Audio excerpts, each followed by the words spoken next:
Welcome to Live Daf, your online Daf Yomi shir. Shalom and welcome to today's Daf Yomi, Niddah Daf Mem. We will begin from the Mishnah on top. Yotzei Doifin, a child who was born by exiting the wall, who was delivered by cesarean, ein yoshvin olav yimei tuhuma v'yimei tahara, ve'ein chayavin olav karban. The Isha does not observe the yimei tuhuma nor the yimei tahara, nor is she obligated to bring a karban leda. Now, an Isha following childbirth come the yimei tuhuma and the yimei tahara.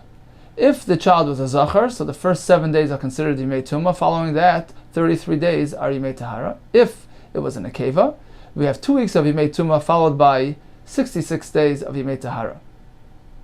The yimei tuhuma are tamei days regardless if she sees dam or not. Likewise, yimei tahara are considered tahar days regardless if there's any dam or not. Both together, the yimei tuhuma and the yimei tahara are considered yimei meleis. Now, after the yimei meleis, the Isha brings a karban. The Mishnah teaches us that a yotzei doifin, who was born unconventionally, is not considered a typical vlad, a typical childbirth, and therefore the halachas of yimei tuhuma, yimei tahara, or karban leda do not apply in this case, according to the Tanakam. Rav Shimon says, Harei ki yolad. It is considered a full-fledged child birth, and therefore she needs to observe the yimei tuhuma, yimei tahara, and of course bring a karban leda.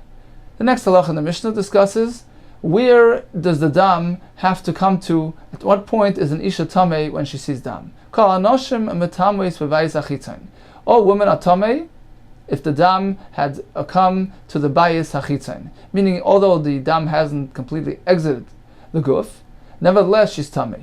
Shenemar says in the pasuk, dam yiyah zoiva b'bsara, dam will be flowing in her guf. And therefore, even if the dam hasn't actually exited, she is tamei niddah or tumas ziva. Aval hazava bal keri einon metamin, they are not tamei asher teitzei tumas al nechutz, until their tumah actually exits their guf. So we have a distinction between an isha and an isha regarding the need to have the tumah, the dam or the tumah exit the guf.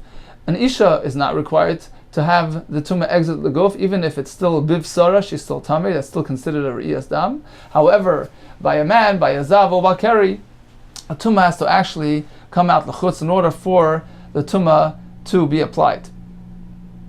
For example, Dr. Mishnah, if a kohen was eating truma b'hirgish and he felt shins dazu evarav, he trembled. In other words, he felt that there was a potential for exiting of zera, and which would be matami him. Oichez ba'ama, then he grasps the aver of the zachar to prevent the keri from exiting and being matami him. In the meantime, ubayleya es a truma, he quickly swallows a truma because he is yet not tamei as of yet. Umetamen b'kolshu, the final halach of the Mishnah. What is the shear? What is the amount of dam or keri that will be matame a person? Dr. Mishnah, matame b'kolshu, even any amount is matame afilu ke'ein achardl, even a small amount like the size of a seed of a mustard, and even upachas mikan, even less than that. So, in summary, we have 3 halachas in this Mishnah. Firstly, regarding a yotzei doifin, according to the Tanakam, it is not considered a proper childbirth. Regarding yimei tuhuma, yimei tahara, and karban leda, Rav Shimon disputes and says harei ki yolad, he is considered a full-fledged leda, and the yimei tuhuma, tahara, and karban leda do apply. We'll see in the Gemara an explanation for the reasoning behind this machlekes. The second halacha goes on to explain the difference between an isha and an isha. An isha is not required to have her dam exit l'chutz. She is already tamei as long as the dam exits partially into the bayis hachitzon, into the external cavity. The Gemara later on will discuss exactly at what point is considered the bayis hachitzon. Whereas a man, regarding zav and keri, is required to have the tumah actually exit the guf in order to be matamim. For example, if he feels the tumah about to exit, he may prevent it and postpone it, and in the meantime he is full-fledged tar, and he may actually swallow the truma that he was in the midst of eating. The final halach of the Mishnah says that all these tumas are even bekosha, even a minute amount is matam. Zakta Gemara, Amar of Mani bar Patish, my tamayod Rabbanan. What is the reasoning for the Rabbanan's shita that Yotzei Doifin is not considered a full-fledged leda and does not have the applicable laws of a regular Leda. Amakra, Isha kisazriya v'yolda zachar. A woman will be mazriya and generate seed, and will be moilid a zachar. So we darshan, the Torah is hinting to us ashetelid b'makaim or mimakaim shehi mazras, until the woman is moilid, gives birth from the actual place where she generates the zera, and not through cesarean. Reb Shimon says, well, we'll use the pasuk for something else. Even if a isha is moiled, a child who is disintegrated. For instance, if the fetus became so liquefied that all it looks like is as if it's zera, it's in a liquid form. Nevertheless, imay tmeya leda, the mother is still tamei leda, and that is what the pasuk is being meramas to us. Isha kisazriya v'yolda. Even if a isha is moiled, only something which it looks as similar like zera and is not a fully formed vlad, nevertheless, tumas leda will apply in this case. But the pasuk is not coming to teach us that a yetzidayfin is considered a leda. Reb Shimon, my time, now let's understand the opinion of Reb Shimon. What is the reasoning for Reb Shimon? True, Reb Shimon utilizes the pasuk of the Rabbanah for another purpose. But what is the reason for Reb Shimon? Why didn't Reb Shimon go ahead and agree and learn, interpret the pasuk like the Rabban? He must have had his own reasons for doing so. Amar Shlakish, Amar Krot Teled. The pasuk gives us an extra word. There's a word Teled which is extra. L'Rabbeis Yetzidayfin. It's coming to include another type of childbirth, which is a Yetzei Dayfin, who will be included in the general category of Leda regarding Tumas Leda and Karban Leda.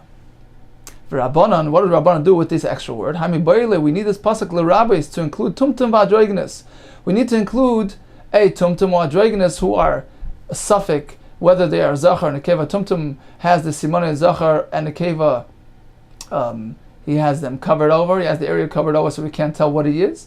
And adroignus is actually a combination of the simonei zachar and nekeva, so they're not clear-cut, definable zachar or nekeva, and therefore I would think to say that perhaps they are not included in the dinei leda. Why is that so? Why would I think so? The sal kadai techamina, one would reason to think zachar nekeva, the pasuk teaching us the halachas of leda states the word zachar and the word nekeva. I would think to say zachar vadai, nekeva vadois. You need a definite zachar and definite nekeva, v'loi tumtum v'adregnis, but not a tumtum adreginus, kamash malan. So now the Torah informs us with this extra word teled that although he's not a definite zachar or nekeva, nevertheless he will be included in the parsha of Leda regarding the Metuma, Tahara, and Karban Leda. Now the question will go to the other side. Reb Shimon nafkele. What is Reb Shimon? Where's Reb Shimon going to derive the halacha of Leda regarding tumtum and adreginus? He's already used the pasuk of teled to be marbe yetzedayfen. So the Gemara nafkele, he derives it in the Tani Bar Levai. The Tani Bar Levai leben mechamakim, levas mechamakim. There's another pasuk in the parsha of Tumas of Leda, but the Torah over there uses the word leven or levas, not zachar nekeva, but rather leven or levas, and those words seem to be extra. Says Reb Shimon, the Torah is teaching us that any type of ben, any type of son of any kind, any type of bas, any type of daughter, even if it would be a tumtum or a dragoness, nevertheless they're included in the parsha of Leda. So true, from the word zachar or nekeva, I would tend to think that perhaps you need dafka, specifically a definite zachar, a clear-cut zachar or nekeva. And therefore the Torah comes along and tells us leben oy levas, which is a more of an ambiguous term, to include a tumtum or an adreginus. Now, what did the Rabbanan do with these extra words, leben or levas? They already know tumtum adreginus from the pasuk of Teled. V'Rabbanan, we need the words of leben or levas l'chayev to teach us to obligate a separate korban al kol bein ubein, or l'chayev al kol bas ubas.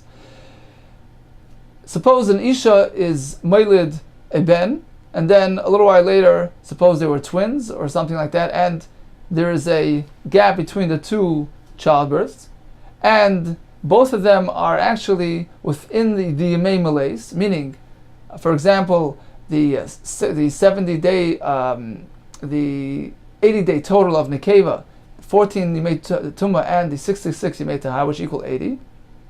Perhaps she was Mailid in the beginning of the 80, and then the second fetus, the twin, was born 2 or 3 months, close to 3 months later, within the Yemei Malays.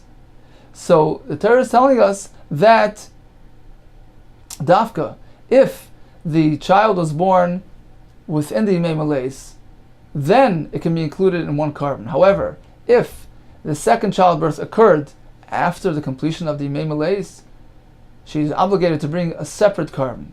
L'chayiv al kol bein ubein, l'chayiv al kol bas ubas. Reb Shimon, how does Reb Shimon know this halacha, that there's a separate chiyuv for each child? Although she hadn't brought her carbon yet, she's still pre-carbon, but since the second one was born after the Yemei Malays, she's obligated to bring a separate carbon. How do we know that? Nafkalei midetani tana kamedav sheshes. The pasuk says, Zoyis teiras hayeledes. Now this is the Torah of a childbearer, of Yeledes. Torah is, the Lashon Teiras implies an inclusive term, to include more than one thing. Malamed is teaching us Shemavia carbon echad al velades harbi. That Isha can bring one carbon and be mighty many velades. Yachal, I would think, tavi al leidav al zivika achas, that if Isha was moiled, she's obligated, she has mechuyev to bring a carbon leida. And then she's, in addition to that, she's also mechuyev to bring a carbon because she was a zava. So she has two obligations, two separate obligations. I would think that she could be yaitze with one carbon. She can get away with just one carbon for both reasons, for Leida and for Tumah. Stops the Gemara and says, 1 second, why would you even think to say that? Why would you entertain that Havamina and think that an Isha can bring one carbon for Leida and for Ziva? Ella, if that's so, Yeledes the Achla Dam. If perhaps a Yeledes, for example, will eat Dam, which is Mechayev, which obligates her to bring a carbon. Yeledes the Achla Chelev. Or alternatively, a Yeledes ate a Chelev, forbidden fat, and that is Mechayev her a carbon. So now she has two reasons to bring a carbon. A, she's a Yeledes, and secondly, she ate Chelev or she ate Dam. Would you even entertain to think that she could be Yetzer with one carbon on both? There's no relation between the two Chiyuvim. Bechad carbon Tiskele, is it then enough to bring one carbon? So why would you think to say that a Yeledes, who is actually a Zavar as well, can be Yetzer with one offering, with one carbon? So you can't say that. Ella, then you must mean to say otherwise. Yochel, I would think to say, Tavi al leida shefleim miles, ve'al leida shla'acham miles ka'achas. I would think that perhaps in the following case, that Isha could bring one carbon and exempt herself from both chiyuvim. For example, if she was moiled, if she gave birth to a child before the end of the malays, before the end of the Yemei Tumah Tahara, meaning on day one, back on day one, the lady that actually generated the Yemei Tumah and the Yemei Tahara. And then his twin was born 3 or 4 months later after the completion of the Yemei Malays.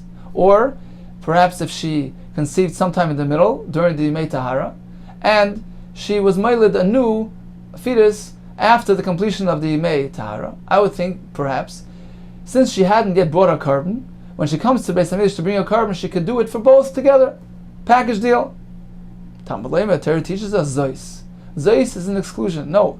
Although there is a clause of Teiras which allows her to bring one carbon on many vlados, that's only exclusively when the vlados were both within the Yemei Malays. So then they combine to one chiyuv. They're combined as one obligation, and one carbon can be mitzi both of them. However, the pasuk Zois sets an exception to the rule. That's only said when they were both born within the Yemei Malays. However, if the second child was born after the completion of the Yemei Malays, then it's not connected to the first Leida, and she's required to bring another carbon. So in conclusion, Reb Shimon derives this halacha of a separate chiyuv per child, provided the second child was born after the Malays, from the pasuk of Zois. If the child is born within the Yimei Meleis, then of course one carbon will be Maitzi both. And that's what the Pasuk, the Torah teaches us. So now Reb Shimon has a source for the halacha of l'chayiv al kol ben uben l'chayiv al kol bas bas, and it is not necessary for him to darshan the pasuk of l'chayiv of leben or labas, which was the source of the Rabbanon, because he has another pshat, another drash for that source. Now the question will remain, according to Rabbanon, we are left with two psukim teaching us the same thing. Leben or labas is teaching us a separate chiv carbon for each child. And then we have the word zois, which is teaching us the same thing. That zois is saying, well, you have to bring a separate carbon for each vlad. So why do we need two psukim for the same halacha? For Rabbanon, afagav dechsiv zois, although it says zois, istrich, we still need leben or labas. The Torah still has to tell us the word leben or labas to teach us an additional chiddush. Sal kadai techamina, I would tend to think, hanimili, that is only the chiyuv to bring a carbon on each child separately. That is only betrei iburi, when there are two separate pregnancies. Aval b'chad ibur, suppose both children were of the same pregnancy, and they were born apart, 3 months apart. Kigoyin, for instance, Yehuda v'Chizki b'nei Reb Chia, who were twins that were born 3 months apart. So then, you would tend to think, although the second one was born only after the Yimei Meleis, after the completion of the Yimei Tumah v'Tahara of the first child, they are still somewhat connected because they originated in the same pregnancy. So I would think to say that in this case, yes, one carbon could actually be mitzi both of them. Amor, I would think to say b'chad carbon sagilo, with one carbon is sufficient. Kamash malon, the Torah informs us that is not so. That although they were one pregnancy, but being that they were born so far apart, there is a separate chiv carbon on each one. So in summary, we had a Mishnah with 3 halachas. Number 1, a question regarding a Yetzi Daifin, a machlekes between Tanakam and Reb Shimon, whether it is regarded as an ordinary leda with regard to Tumas leda and carbon leda. According to the Tanakama, there is no Yimei Tumah Tahara nor carbon leda. According to Reb Shimon, there is. What is the reasoning of the machlekes? The Rabbanon learned their halacha from Isha ki sazriya v'yolda zachar. Torah states and is hinting to us that the Isha needs to be moiled from the place where she is mazriya and not through cesarean. Otherwise, it doesn't have the halachas, doesn't carry the halachas of a leda. Reb Shimon, however, learns from the pasuk teiled to include even an inordinary leda such as a cesarean.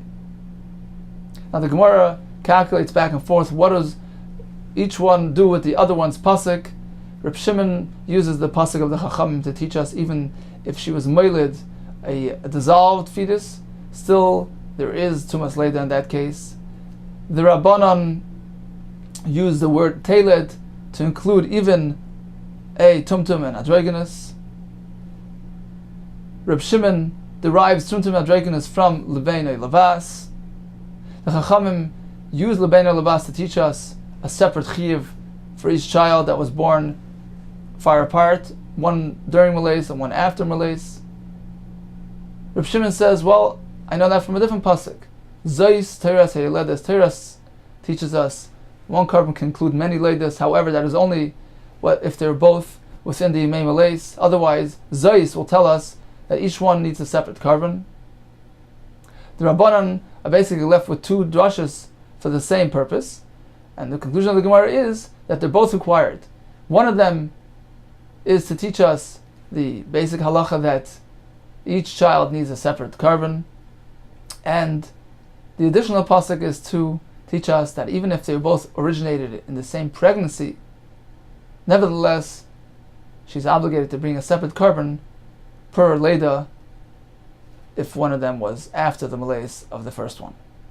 Sagt mir weiter. Rabbi Yochanan, Reb Shimon. Reb Shimon will agree, although Reb Shimon holds that regarding tumas leda, carbon leda, a Yetzer Daifin is considered a full-fledged childbirth.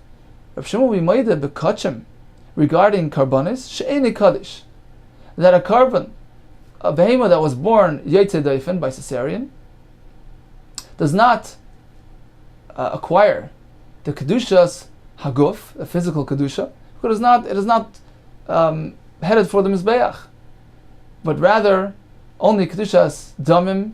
It will acquire kedusha, monetary kedusha, where you can go ahead and sell it and use the money for a carbon, just like any other object, eitzim bavonim, that a person is magdish to the mizbeach, but it will not have the stringency and the chashivas of a kedushas haguf. So again, although Rav Shimon regarding Tumas Adam considers Yetze Daifen a full-fledged Leida, however, regarding Kachim, that is not so. My time, why is that?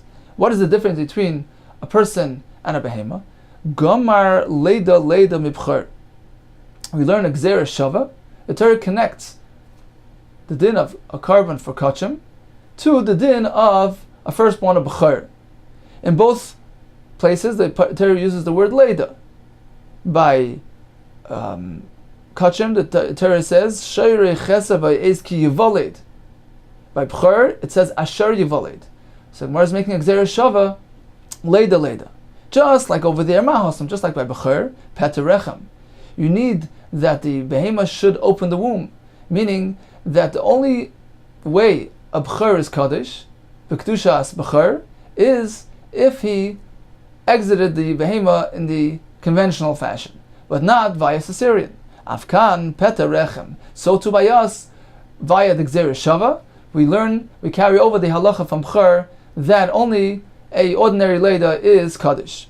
Frekti Gemara, Ligmar Leida miyadam. By Adam as well, it says the word Leida. Why don't we go ahead and learn Gzera Shava from Kachim, from Adam to Kachim, and compare Kachim to the din of Adam, where Yetze Daifen is considered a Leida. Why go to Bechar rather than going to Adam?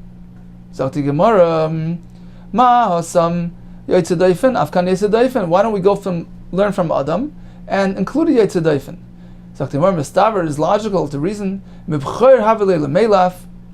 We prefer learning from Bechar because there's another similarity between Karbanis of Kachim to Bechar. In both cases, the Torah uses the word Imai. Shekain Imai me Imai. By Bechar it says Shivas Yomim Im Imai. For 7 days he will be with his mother. And by Kachim as well it says Vahaya Shivas Yomim Tachas Imai. So there is a similarity between Kachim and Bechar, and therefore we prefer learning from Bechar over to Kachim to exclude a Yetze Daifen. Adarabba, just the opposite. Mi Adam Havilei Lemelaf. Why don't we learn better from Adam? Shekain Pashat bit Pashat. There's a similarity between Kachim and an Adam. They're both ordinary. They're both not Becharim. They're both not firstborns. Rather than learn from a Bechar who is specifically Dafka, a firstborn. So why don't we prefer learning from Adam to include a Yetze Daifen? Ella, you must say Mebchar Havilei Lemelaf. The reason why we prefer learning from Bechar, Shekain, there are many similarities between a carbon Kachim and a Bechar, and the Gemara will list 5 similarities. Number 1, Shekain Aim, and both of them, the Torah states the word Aim. Behemas Kachim, both of them are behemas of Kachim, as opposed to a Adam, who is not a behema. You hope. Pigol Noiser V'Tamei, both Kachim and Bechar possess the dinim of Pigol, Noiser, and Tamei, which are exclusive to Karbanis, as opposed to an Adam, where these halachas don't apply. So we have 5 similarities between a carbon Kachim and a Bechar. Adrab, why don't we say just the opposite? Mi Adam Havilei Lemelaf. We have many similarities from Kachim to Adam. Shekain, the Gemara will list a list of similarities. Shekain Pashat, both of them are ordinary, they're not Becharim, as opposed to learning from Bechar. Zachar, they're both Saya Adam and Saya Behemas Kachim, they're both not confined to being a Zachar. Tumas Leida applies to a Nekeva as well. Behemas Kachim, you can bring a carbon Shlamim, for instance, in a Nekeva, as opposed to Bechar. Kedushas Bechar only is applicable to a Zachar. So we have another similarity right there. Kadesh, both a Behemas Kachim and an Adam are not naturally Kadesh. You need to be Mekadesh the Behem in order to be Magdash, as opposed to Bechar, who is automatically Kadesh at childbirth. Bimatana, there's another dimyan between Kachim and Adam, that they're both not gifted to the Kayin, as opposed to B'char, who is one of the Matnas Kuhuna. So we have many similarities between Kachim to Adam. So why do you prefer going over to B'char and excluding a Yetzer Daifen, rather than connecting it to Adam and including a Yetzer Daifen? Why is that so? And for the Gemara, Hanach Lefishan, the similarities between Behema of Kachim and B'char are more than the similarities to Adam. Here we have 5, and here we have only 4, and therefore that clinches it, tips the scales over to B'char, and again we have on one side of the scale Adam, the other side of the scale B'char. Adam is included, B'char is excluded by Yetzer Daifen. The question was, which way would Kachim go to? Should we direct it to Adam and include a Yetzer Daifen in order to give it the Kedusha as Haguf, and it will be a full-fledged carbon with physical Kedusha? Or do we channel it over to B'char and exclude a Yetzer Daifen, even by Kachim, and it will remain only Kedusha as Damim, monetary Kedusha? And the conclusion is, we prefer B'char because there are more similarities there, and therefore Behemoth Kachim, just like B'char, will not have the full Kedusha by Behema that was born via the cesarean delivery. So that is the Chiddush of Rabbi Yochanan, according to Rabbi Shimon, that although by Adam he is included, by Behemoth Kachim he is not. Zoktim Rabbayit, Amr Rav Chia, B'rei Rav Huna, Mishrei Rav. Tanya the Messiah leid Rabbi Yochanan. We have a Brisa that actually supports this explanation of Rabbi Yochanan.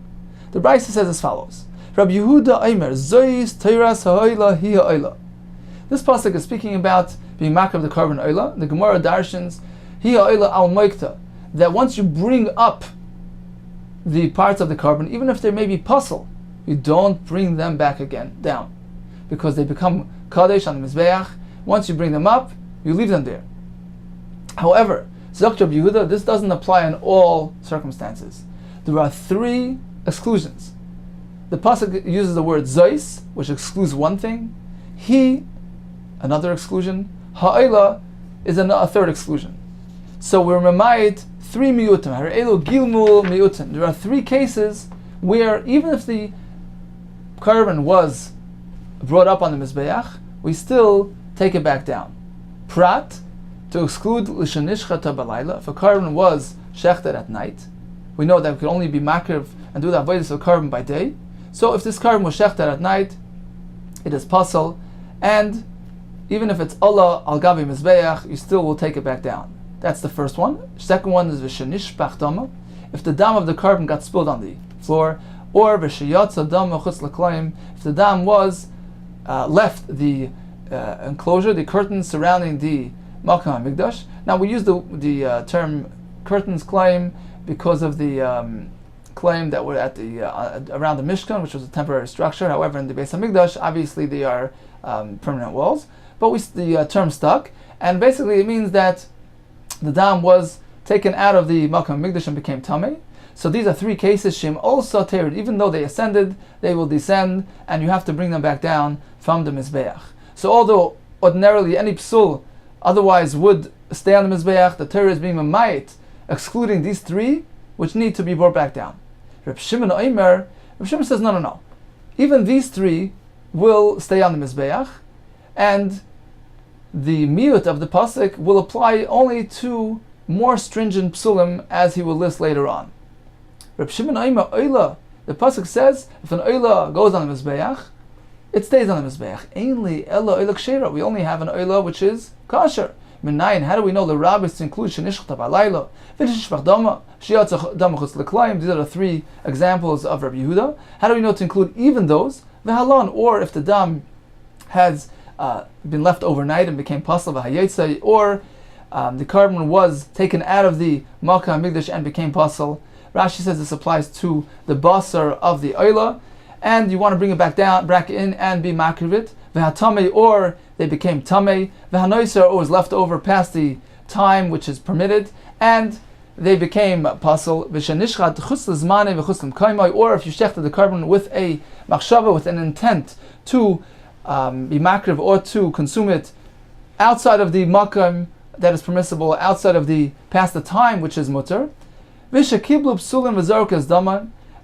if a pasul, somebody that's unfit to avoida, it was makabel the dam and was zarek the dam.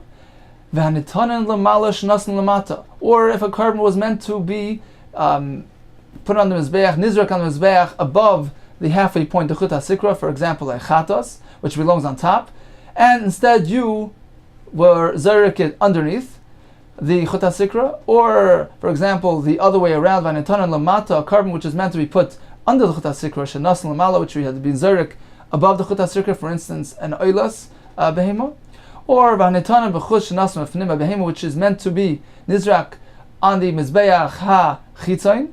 Instead, he put the dam on the mizbeach ha-pnimi. So this is an ordinary carbon, which dam is nizrak on the mizbeach ha-chitzain, and he went ahead and was zarik it inside. V'hanetanan b'fnim shenas b'chutz, a behema, a carbon which is meant to be nizrak on the mizbeach ha-pnimi. For instance, a par helam davar shal tzibur, or a par kohen mashiach. These are exceptional karbanis which require zrika b'fnim. Instead, he was zarek on the mizbeach hachitzain. Or the final case will be ha-pesach v'achatas, the two karbanis that the lishma is ma'akiv. We've learned in Zvachim that any carbon which was avodas were done shaloi lishma, with the intent of being ma'akiv a different carbon, meaning he was makriv one carbon with a machshava of a different carbon. So it is not preferred, but it doesn't passel the carbon, doesn't invalidate it. There are two exceptions to this rule, which is a carbon pesach and a carbon chatos. In those cases, the machshava is ma'akev, and if the kohen was oived shaloi lishma, with the intent to be doing a different carbon, then the carbon is passel. So back to the Gemara, Pesach v'achatas sheshachtan shlei lishman. All these are examples of various psulim. And how do we know to include these in the halacha of im olu lo yerdu, that if you want to bring it up to the mizbeach, it requires a special kedushas mizbeach, and you do not bring it back down again. Talmud Leimer Torah teaches us zois Torah sa'oila. This is the parsha, this is the Torah of the oila, and Torah is an inclusive term. If you recall, we had that on Amar Aleph regarding a yeledes. Zois Torah sayeledes, over there as well, Torah sayeledes, the word Torah, the term Torah is an inclusive term which will include more than just the basic. And the Torah is using this terminology to be marbe riba, Torah achas l'chol ha'oilin shim olu lo yerdu. Once you bring them up, you do not have to take them back down again. So Reb Shimon specifically states in his list, includes in his list, the three examples of Rabbi Yehuda. So he disputes Rabbi Yehuda's halacha, and even in those cases, the halacha of im alu lo yerdu will apply. However, there are a group of psulim which the Torah will exclude. Yachal she'ani marba, I would think to include as well the following cases: eser reveya v'hanirva, if a behema was committed znus or had znus committed to it; v'hamuktzah, or was set aside for avodah zarah v'anevad, it was actually worshipped; v'esnan, if it was given to a zainav v'mechir, or it was exchanged for a dog; v'hakalayim, a behema that was a crossbreed; v'hatreifa, if a behema has one of the treifas that invalidates it from a carbon, it is actually usher to eat as well, if it has, for instance, a serious internal wound, a hole in its lung; v'yoytze daifen, or a behema that was born unconventionally via a cesarean delivery. So all these cases are not included in the halacha of im alu la yerdu. Talmud Leimer Torah teaches us zois. The zois implies an exclusion, that the latter group will not have the privilege of im olu la yerdu. In these cases, the reveya, the nirva, etc., even if the kohen actually brought them up on the mizbeach, he will have to go ahead and take them back down again. So we have two classes of psulim mentioned in Rav Shimon's shita.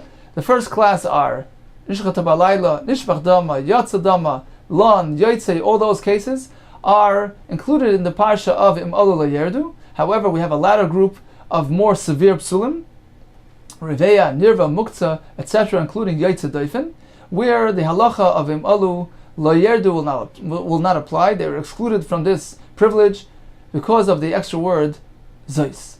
Now the question remains, who says? Why pick and choose? Why do you prefer the former group over the most recent group?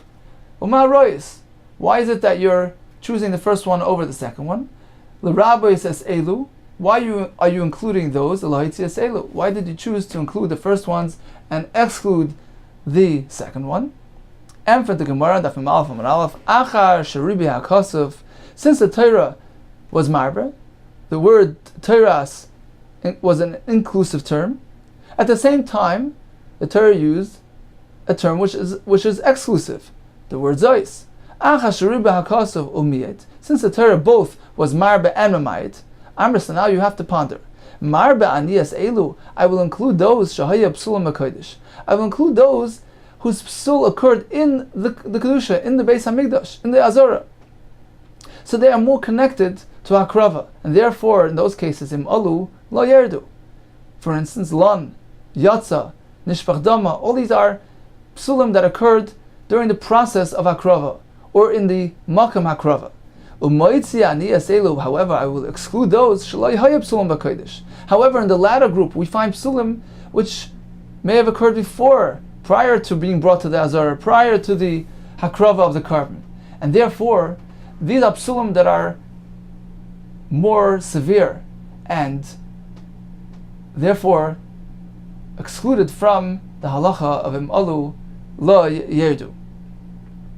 So in conclusion, we began the sugya with Rabbi Yochanan, who pointed out that even according to the opinion of Reb Shimon, that a Yotze Dofen will possess Yimei Tumah, Tahara, and Carbon Leda, it is considered a conventional Leda that is only by a Adam, strictly by a human. However, just as a Bechor is excluded from Kedusha when it is not a Peter Rechem, the Pasuk states clearly, Peter Rechem, you need to be born conventionally, so too, Kachim will be compared to that, and a behemoth that was born Derech Yotze Dofen will not be able to acquire full-fledged Kedushas Haguf, and will not be fit to be brought on the Mizbeach. The Gemara brought a brisa to support Rabbi Yochanan's Shita. We went into a whole different discussion regarding Im Alu La Yerdu. If a behemoth is puzzle and you brought it on the Mizbeach, the Torah teaches us you don't bring it back down again. We have a machlekes Rabbi Yehuda and Rabbi Shimon. Rabbi Yehuda says the pasuk has three miutim to exclude three cases, where in those cases there is no din of alu lo yerdu, you will have to bring it back down again.